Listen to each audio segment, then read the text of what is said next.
ونستعين ونستغفره ونعوذ بالله من شرور أنفسنا ومن سيئات أعمالنا من يهده الله تعالى فلا مضل له ومن يضلل فلا هادي له وأشهد أن لا إله إلا الله وحده لا شريك له وأشهد أن محمدا عبده ورسوله يا أيها الذين آمنوا اتقوا الله حق تقاته ولا تموتن إلا وأنتم مسلمون يا أيها الناس اتقوا ربكم الذي خلقكم من نفس واحدة وخلق منها زوجها وبث منهما رجالا كثيرا ونساء واتقوا الله الذي تساءلون به والأرحام إن الله كان عليكم رقيبا يا أيها الذين آمنوا اتقوا الله وقولوا قولا سديدا يصلح لكم أعمالكم ويغفر لكم ذنوبكم ومن يطع الله ورسوله فقد فاز فوزا عظيما فإن أصدق الكلام كلام الله وخير الهدي هدي محمد صلى الله عليه وسلم وشر الأمور محدثاتها وكل محدثة بدعة وكل بدعة ضلالة وكل ضلالة في النار أما بعد. Usama ibn Zayd radiyallahu ta'ala anhu narrates to us a hadith that is recorded in the Sahih of Imam al-Bukhari. He says that once the Prophet sallallahu alaihi wasallam stood on top of one of the high buildings in Medina, and he said to the companions, "Do you see what I see?" And the companions said, "No." The Prophet sallallahu alaihi wasallam said, "I see trials and tribulations, tests and calamities falling amongst your houses from the sky like raindrops fall." You see, dear brothers and my respected elders, whenever we read such a hadith, it usually makes us or brings about an attitude of doom and gloom, as if everything that life has to bring our way is going to be filled with problems, and it makes us pessimistic. But that is not what the role of the Prophet ﷺ was. The Prophet ﷺ was a Nadhir and a Bashir. He was someone who gave glad tidings and also someone who gave clear warnings as well. So whenever we come across such a hadith, the lesson to take from them is to wake up. That these ahadith are meant to jolt us, to shake us to our core, to wake us up to the challenges that life will bring our way. And the reason I've started today's khutbah with this particular hadith is that we will soon be faced by a major challenge living in this country of ours, living in Canada. In 5 days' time, on October 17th, the legalization of cannabis will take place.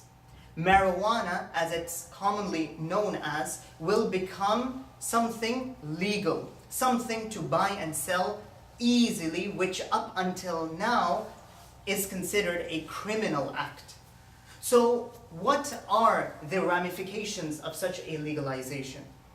Now this issue is a multifaceted issue. It's a multi-layered issue. I'm not going to claim that this khutbah, the 15-20 minutes that we have together, that I have all of the answers or that I'm going to provide all of the solutions. No.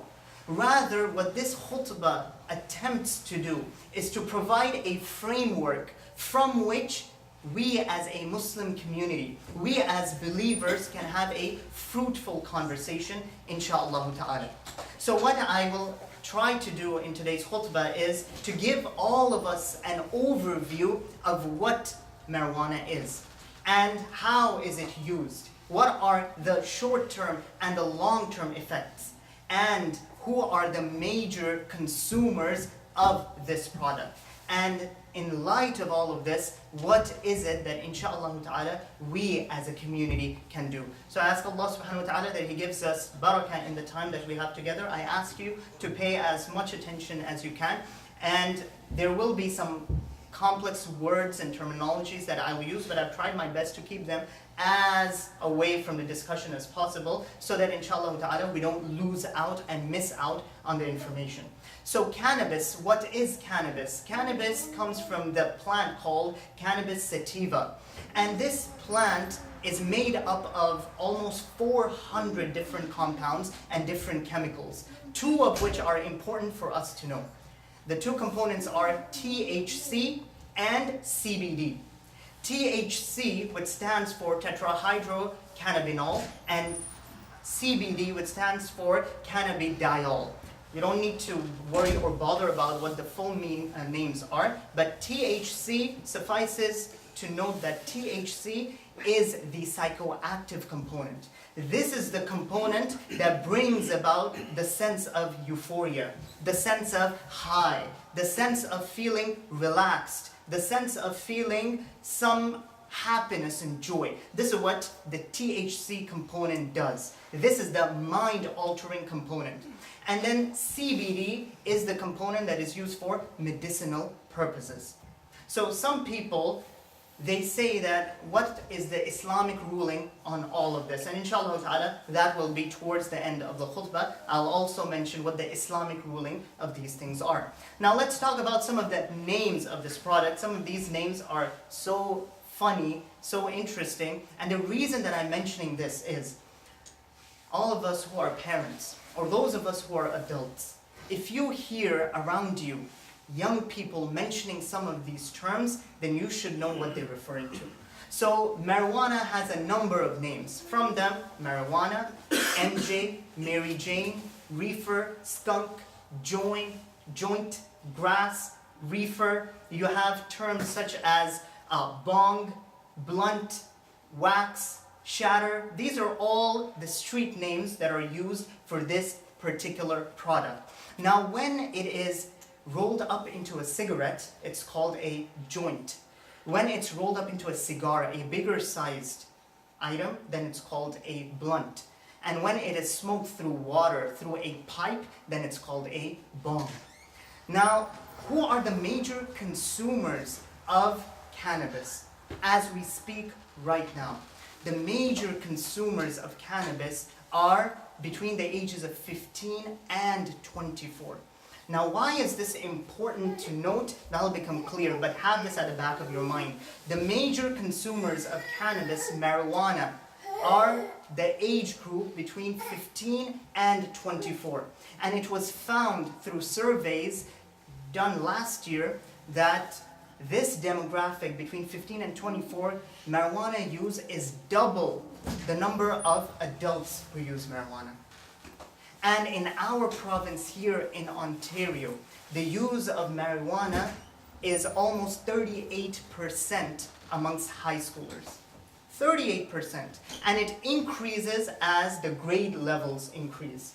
Now amongst Muslims, for those of us who still live in some kind of wonderland or thinking that, it's okay, I don't think it's that big of a deal.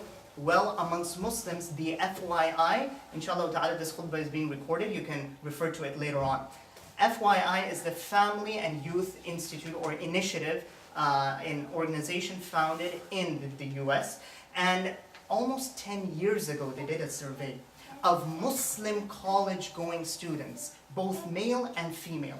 This is how long ago? A decade ago. And marijuana use amongst Muslim college-going students was a staggering 48%. Now this is a decade ago. What do you think the statistics are right now? Now, what are some of the short-term and long-term effects of marijuana use? Well, the short-term effects is what has already been mentioned, this feeling of relaxation, the feeling of increased sociability. A person says or feels that I'm more social when I smoke this. The feeling of heightened perceptions, the feeling of euphoria, the feeling of happiness. So these are quote-unquote the positive sides that someone can state. But the negative side is that it brings about cough. It brings about, now somebody may say just cough, well, it brings about body tremors. It alters the perception of the mind on two different levels. The first level is hallucination, and this is alteration of the perceptions, where someone thinks that they're seeing something that is not there. Someone feels something that is not there. Someone listens or hears to something that is not there. And this is disturbance of perceptions. The second is the disturbance of the mind. And this is becoming delusional. where someone says, I'm looking at the television and the image is jumping at me, and I'm seeing people coming towards me. So this is disturbance of the mind.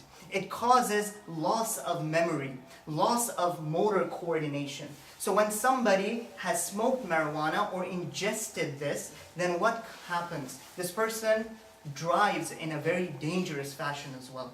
So there is this idea that people have, and it was found here by Health Canada. And most of this information that I'm giving to you is coming from a report that is provided by the Ministry of Health of Canada as the legalization is drawing close. So they want people to become aware of what is going on.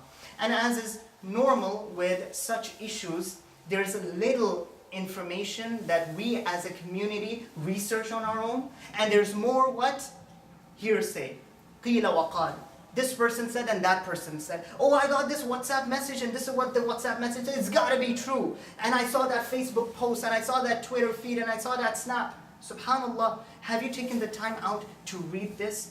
So let's talk about the legalization. What will the legalization do? Well, the legalization will allow an 18-year-old to have on their self 30 grams of marijuana without any charge, without any problem. So if you're 18 and above, you can have 30 grams. If you're below 18, SubhanAllah, below 18, so a 16-year-old is allowed to have 5 grams of this product. If it's more than 5 grams that this person has on their self and they're caught by a cop, then it's to the discretion of this cop. Whether this cop wants to charge this person or they don't want to charge this person with a criminal offense. What the legalization also allows to do is that there are billions of dollars worth of projected business that people are already getting into, such as brownies, dessert products that will have marijuana containing in them. There are going to be cookies with marijuana, soft drinks. In fact, one of the major soda companies has said that we will be adding a little bit of this product into our drink to give that kick. Now, the thing, remember I told you that what is the demographic that uses this the most? The ages between 15 and 24.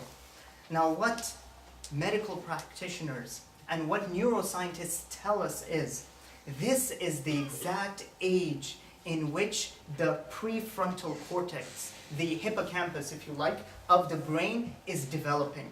And it doesn't get matured until the age of 25.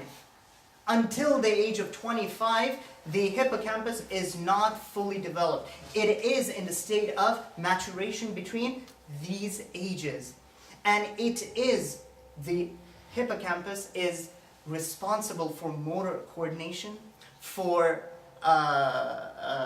regulation of a person's impulse control, for the regulation of a person's emotions, for memory, for thoughts. This is what the prefrontal cortex is responsible for. So if at the beginning, at this very delicate stage, someone consumes this product, what do you think is going to happen when they reach adulthood? What do you think is going to be the fate of such a person? Something to really, really think about, dear Muslims. So this was some of the overview of this particular legalization that I wanted all of us to be aware of. Now what this legalization does not allow is, and I know sometimes we let our imaginations go wild and we start thinking, oh my God, anybody is going to be smoking weed and pot on the side of the road, and I'm going to see this in the parks and I'm going to see this. No, that's not going to happen. Okay? Now of course it still happens in parks. Sometimes it has that pungent, repulsive odor that can be perceived, but the legalization is not going to allow for weed to be smoked out in the open. No, it's to be confined to private residences, private parties. That's where this legalization allows people to go to the stores to purchase and do whatever they want in the privacy of their homes. Now as a landlord, you have the right to tell your tenant that I don't want you to smoke weed in my premises or on my property. You're allowed to do that. Just as landlords are allowed to say no pets. Similarly, they can say we don't want this to come on our property. Now the question is, what is the Islamic ruling? Sometimes, dear Muslims, you find people who say, weed, marijuana, is not mentioned in the Quran. So, if it's not mentioned in the Quran, it has to be halal. Now this is the most ridiculous, the most ignorant and foolish statement to make. Just because something is not mentioned in the Quran doesn't make it de facto halal. Now here's the reason, and I want all of you to, inshallah ta'ala, memorize these. Islam has come to preserve 5 things. Islam has come to preserve 5 things. Now, the focus of our khutbah is not going to be on these 5 things, but each of these 5 things has its evidences from the Quran and from the Sunnah of the Prophet ﷺ. Number 1, Islam has come to preserve life. So there cannot be any senseless killing that can be done, whether Muslim or non-Muslim. Life is sacred. Islam has come to preserve life. Islam has come to preserve wealth, property. So you and I cannot defraud someone, cannot engage in theft and robbery, cannot engage in usury, in riba, in unethical methods of gaining wealth. No, this is all haram. So Islam has come to preserve wealth. Islam has come to preserve lineage. Lineage, that means honor of somebody. That children are to be born within the sacred institution of nikah, of marriage. Islam has come to preserve dignity and honor of both the lady and the man. So, lineage. Islam has come to preserve deen, has come to preserve religion. That when people are in the depths of ignorance and following their vain desires, Islam takes them out from the worship of the created to the worship of the Creator. That is what is the 4th thing that Islam has come to preserve. And 5th and lastly, Islam has come to preserve the mind, the aql, the intellect. So anything that hampers, that harms the mind and that harms the intellect automatically becomes haram. And that is why the base ruling that we take is alcohol. Allah has unequivocally, unambiguously, explicitly forbidden the consumption of alcohol. From this we understand any kind of psychoactive substance that alters the brain, that alters the mind, automatically becomes haram. Now someone may say, brother, hold on a second. You mentioned 2 components within marijuana that are not good or that we should take note of, THC and CBD. THC is a psychoactive drug. What about CBD, which is the medicinal? What about that? Well, the medicinal marijuana has to be used within a controlled environment, has to be used under the proper prescription of a medical doctor. And when you go to a medical doctor, this doctor will also say it is to be resorted to not as the first course of action, but as the last course of action. Once someone is going through so much incredible pain, then we go through all of the other steps. Once we've exhausted them, then we go to medicinal marijuana. So in those controlled environments, controlled circumstances, does this then become permissible? But other than that, it's not something to indulge in. Now I'll quickly mention what are some of the reasons that young people indulge in the smoking of marijuana.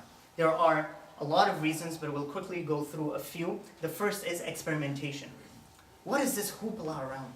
That everybody is talking about it, so I want to try it, I want to experiment it. Number 2, as a coping mechanism. That I feel anxious, I feel distressed, and smoking weed makes me relaxed. So as a coping mechanism with problems, with stress, with troubles that they're facing, with challenges they're facing in life. Number 3, to be socially fitting in their particular social circles and gatherings. That they want to fit in. And because everybody else is doing it, I'm going to do it too. No. Okay? So these are the reasons that young people indulge in marijuana. Inshallah ta'ala, in the second khutbah, we'll talk about how we as educators, as adults, as parents, talk to our young ones with regards to this matter. how to broach this topic, how to approach it, how to inshallah ta'ala have a meaningful conversation with those who are perhaps thinking of dabbling in it or maybe even addicted to it. Barakallahu lana wa lakum fil Qur'an al-Karim wa nafa'ani wa iyyakum bil ayati wa dhikril hakim. Innahu ta'ala jawadun kareemun malikun barrun ghafurun.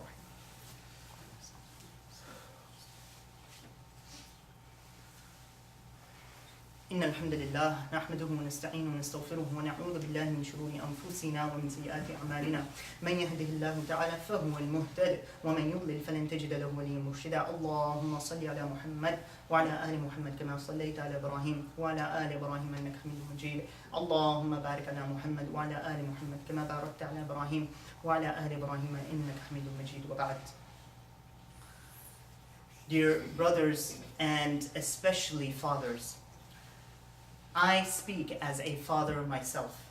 And what I'm about to mention to you, I don't mean to come across as disrespectful, or to come across as being harsh, or to come across as someone who is condescending. A'udhu billah, that is not my intention at all.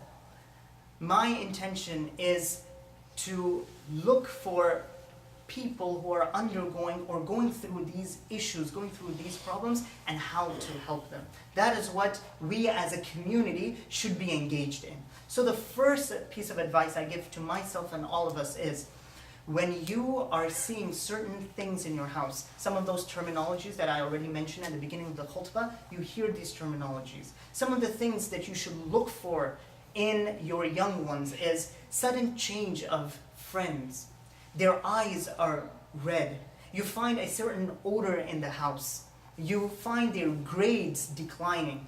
You find that familial relationships in the household is deteriorating and falling apart. Then these are all signs that perhaps there is marijuana that is being consumed in the house by someone who is younger than you or someone who is a member of the family. So how should you talk to them? The first thing that you should do is compassion, compassion, compassion.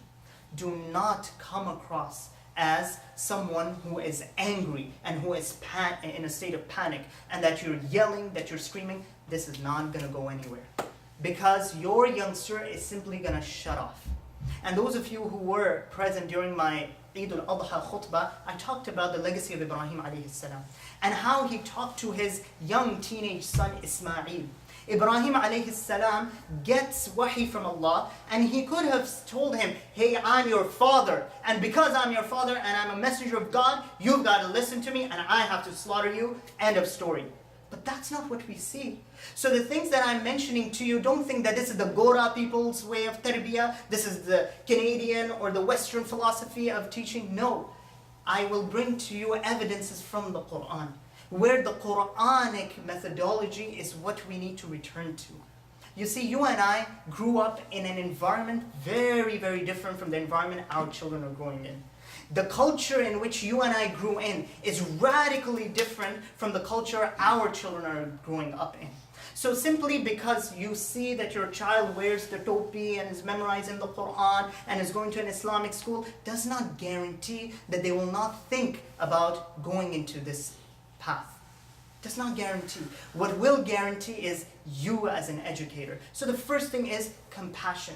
Be compassionate. Speak to them in a very good manner.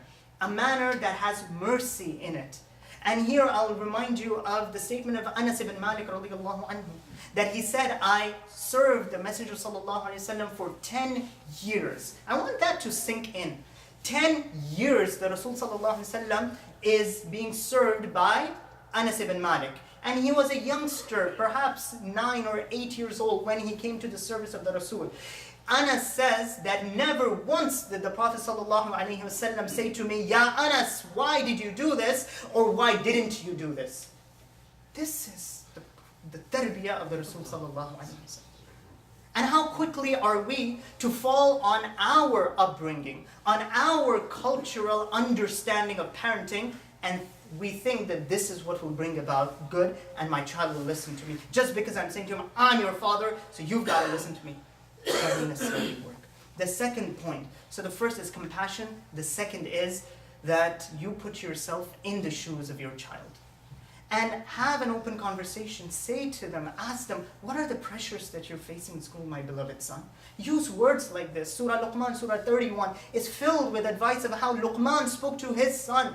Every statement that Luqman says to his son, he says, Ya bunay, Ya bunay, oh my beloved son, I'm so proud of you, my son. I love you so much, my son. When was the last time you and I spoke to our teenage sons, I love you, my son?